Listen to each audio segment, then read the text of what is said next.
what lurks in our final month. We're underway in Week 14.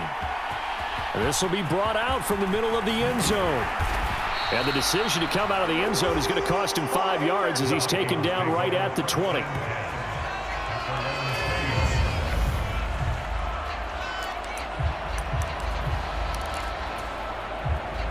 First and 10, and kind of tipping their hand at running the ball. 3 tight ends are out there. They'll start this drive out on the ground. And he'll go down at the 26 following a gain of 6.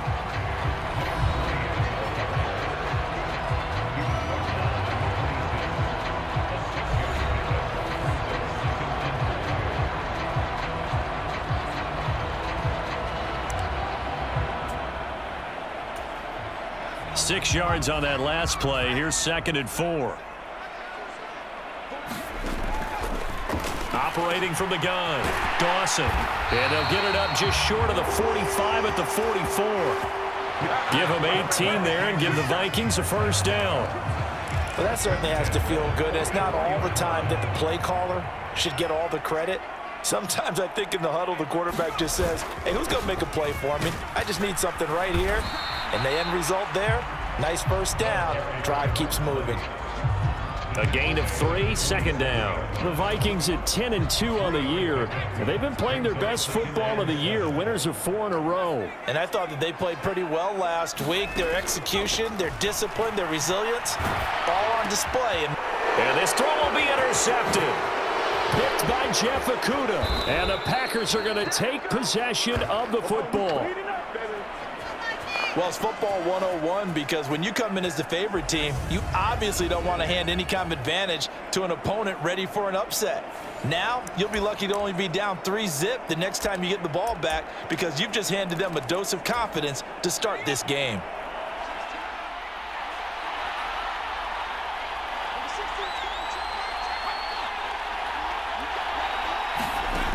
To throw is Rush.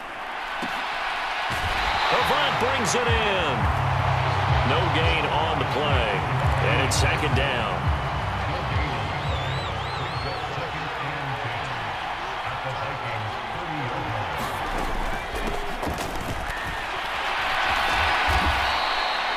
Give him 4 on the ground there. They're now left with 3rd and 6. They are in need of 6 yards here if they hope to move the chains. Throwing here, Rush. Hauled in by Avant. And he won't quite make it.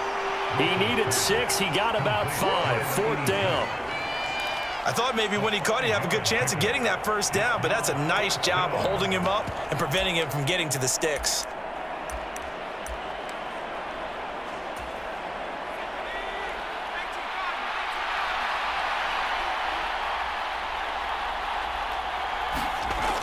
They'll try and run for it. And he's not going to get there. Might have even lost a yard.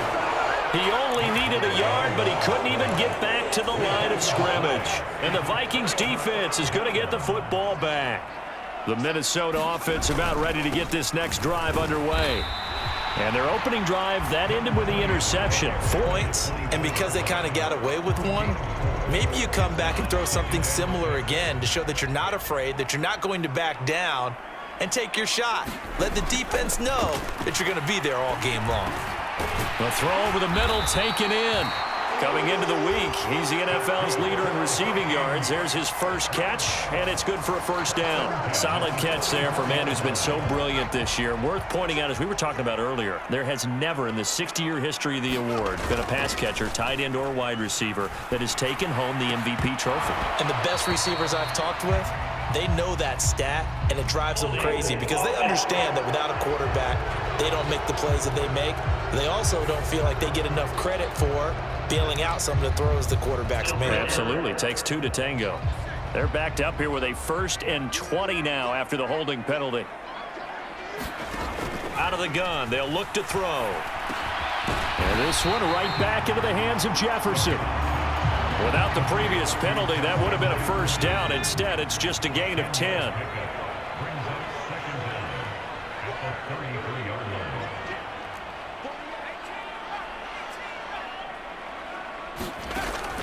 Now he'll look to throw here on 2nd and 10. Oh, he's got a man wide open, complete. Touchdown! A big play there. His 5th touchdown now on the year. And the Vikings put the Knights' first points on the board as they take the early lead.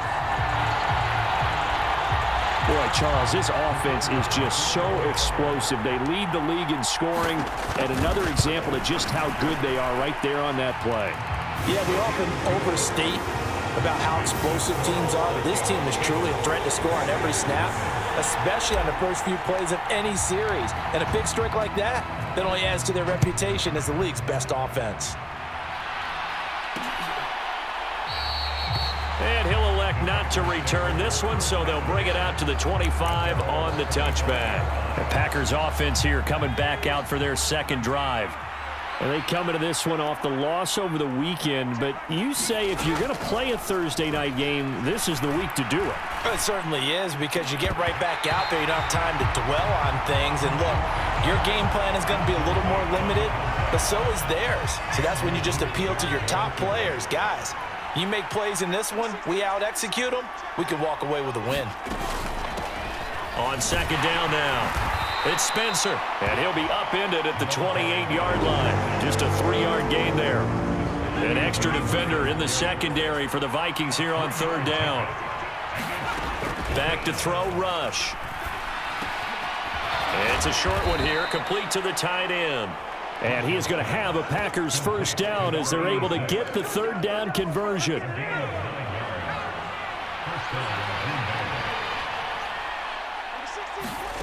Now Rush.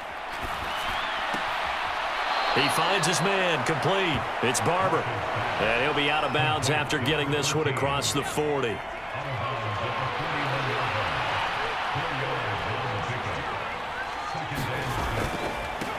On 2nd down, it's Spencer. And he takes this up right near the 45-yard line. Give him 4 on the carry, and it'll make this a 3rd and about 2. They'll come to the line, needing only 2 yards to gain the first here. On 3rd down, Spencer. Oh, a heck of a move. Man. Now he's going to get this all the way down inside the 35. Well, they were in search of a short gain on 3rd down, and they wind up nabbing over 20 yards. From Viking territory now, they'll come up 1st and 10, down at the 33. Rush. And this one is incomplete. These two teams, you may remember, they met in Minnesota earlier in the year with the Vikings coming out victorious. So if they can win here in Minnesota, they get a sweep of the season series. And that is knocked away in the middle of the field and incomplete. That play call wasn't there for them against that coverage. So they're going to spin the dial now in their playbook and come up with one more shot at the marker to try and keep this series going. Oh, he still makes a catch, even though it was tapped by the linebacker. And he's taken down, but not before reaching the 10-yard line. That 3rd down conversion good for 23. So not quite a 1st and goal. It's 1st and 10 from the 10. Here's Rush to throw. Quick hitter here, it's complete. The result, only 4 yards there on the play. And it'll be 2nd down.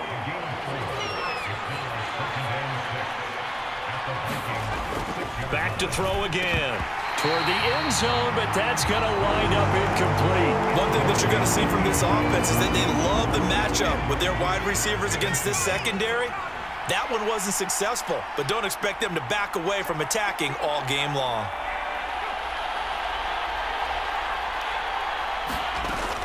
They'll look to throw again.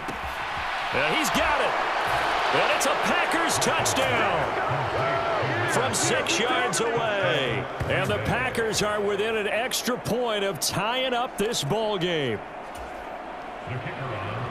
Well, we know he has decent hands out of the backfield. That's the first time, Charles, they've targeted him in the passing game, and it pays dividends. And I love the design, too, because they kept him in the backfield, made the defense think run first before they swung him out of there. And you're right, with his hands, they might want to throw it to him just a little bit more. So all even at 7 now as they kick it away. And here comes a return from just beyond the goal line. And they'll get him down right around the 25, actually the 26 officially, so a net gain of 1 there. Now this offense back out and set to go for their next drive. And listen, these Thursday night games, they're tough on the body. You just played on Sunday, 72 hours later. Hey, it's game day again, but I have to think a Thursday night game in September much more preferable than a Thursday nighter in December, no? Well, there's no doubt about it. You mentioned how tough it is on the body. How about the mind? You're already tired, fatigued, right? Trying to battle for playoff spots, and here you have the quick turnaround. Now, the flip side is, if you take care of business, win that Thursday nighter, you go into a mini open week. Gives you a few extra days to heal up the body and the mind before you play your next game. So after the second down incompletion, they'll come up now against a 3rd and 6. And this time he's got the hook up. It's complete. Past the 20. Touchdown, Vikings. A great effort there with his second touchdown in this opening quarter. And the Vikings have taken the lead. Seeing some pretty good offense here in this first quarter. It's been a wild start to this quarter, as you noted. And now with that lead that we're seeing, can they retaliate? I get the sense this one's going to go back and forth all game long. And that probably won't be the last long touchdown that we see in this one. The kickoff unit is out on the field, and they will send this one away. And no effort to bring this one out. It's a touchback. The Green Bay offense ready to take over. The offense running out, and they are charged up, ready to go after reaching the end zone on their last drive. And normally I'd warn against getting complacent just because they scored the last time out. But I don't think there's any worries with this group right now. This is a hungry group, and they want to keep building off of their last drive. Now they just want the officials to hurry up and place the ball so they can snap it and get back to work. On second down now, it's Spencer.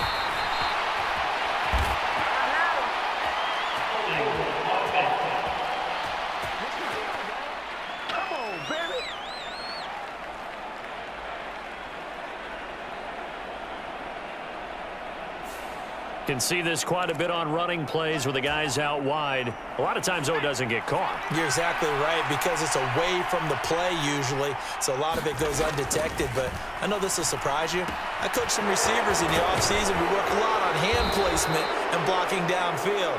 Might want to take that course. 13 yards, first down, Packers. And I like the idea here. Get the ball in his hands, even if it's in the passing game. 3 catches a week ago, and he does a nice job here to pick up yardage. On 1st and 10, rush. Avant's got it over the middle. And they're going to get this up to midfield. And after that completion, you can understand why so many teams in the league are emphasizing speed on defense at every position. The tight ends have created so many tough matchups now. If you can't run with a tight end as a linebacker, this is going to be the result every time. Officially, it's a 1-yard loss. That's going to bring up 2nd and 11. This defense is a difficult one to prepare for, one of the best in the league. They'll come at you from all angles, and they did a nice job there stopping him for a loss. And this will be stopped at the 44. That one good for 7 yards. Well, they're making an effort to get the ground game going tonight. So far, it's working. I like what we're seeing from the offensive line. They seem to have the leverage going, and they're controlling things and reestablishing the line of scrimmage, moving that defensive front backwards, but also like what the runner's giving us, too. It appears that he's been waiting all day long to get out here and take off. And he is out of bounds inside the 35. A good-looking drive for the Packers so far. It's a first down. Looking to throw. Rush. Looking middle, and that's complete. And he'll be marked down right at the 15-yard line. Catch number 100 for his career right there, and it's good enough to keep the chains moving.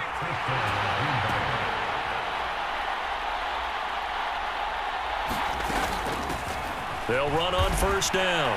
It's Spencer. The loss of a full